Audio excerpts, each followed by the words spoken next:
موسم کی تیاری۔ تلری ون میں ٹھنڈ دستک دے رہی تھی۔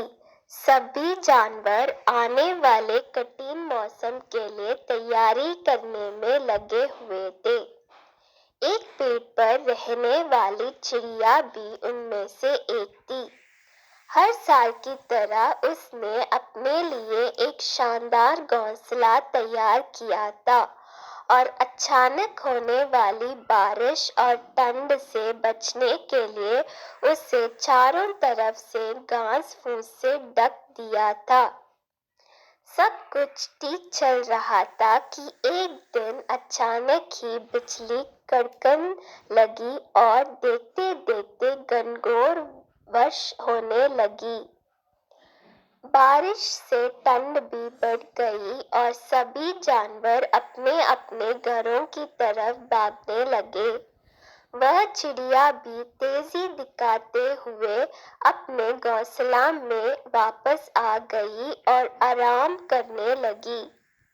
اسے آئے ابھی کچھ ہی وقت بیتا تھا کہ ایک بندر خود کو بچانے کے لیے پیڑ کے نیچے آ پہنچا۔ چڑیا نے بندر کو دیکھتے ہی کہا، تم اتنا ہوشیار بنے پھرتے ہو تو بھلا ایسے موسم سے بچنے کے لیے گھر کیوں نہیں بنایا؟ یہ سن کر بندر کو غصہ آیا، لیکن وہ چپ ہی رہا اور پیڑ کی آڑ میں خود کو بچانے کا پریاس کرنے لگا۔ تھوڑی دیر شانتی رہنے کے بعد چڑیا پھر بولی، پوری گرمی ادھر ادھر آلس میں بتا دی، اچھا ہوتا اپنے لیے ایک گھر بنا لیتا۔ یہ سن بندر نے غصے سے کہا، تم اپنے سے مطلب رکھو، میری چنتا چھوڑ دو۔ تھوڑی ہی دیر میں ہوائیں بھی تیز چلنے لگیں اور اب بارش رکنے کا نام نہیں لے رہی تھی۔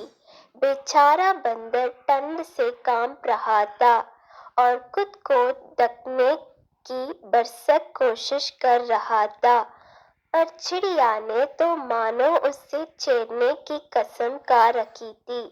وہ پھر بولی، کاش کہ تم نے تھوڑی عقل دکھائی ہوتی تو آج یہ حالت نہیں ہوتی، کم سے کم اب گھر بنانا سیکھ لینا۔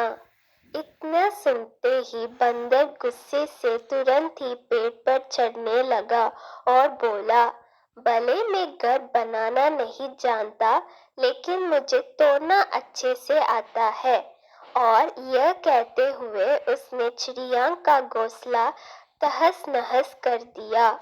اب چڑیا بھی بندر کی طرح بے گھر ہو چکی تھی اور ٹھنڈ سے کانپ رہی تھی۔ سیکھ: ہمیشہ اپنے کام سے کام رکھو۔ یدی آپ مدد نہیں کر سکتے ہیں تو اسے بیکار کے اپدیش نہ دیں۔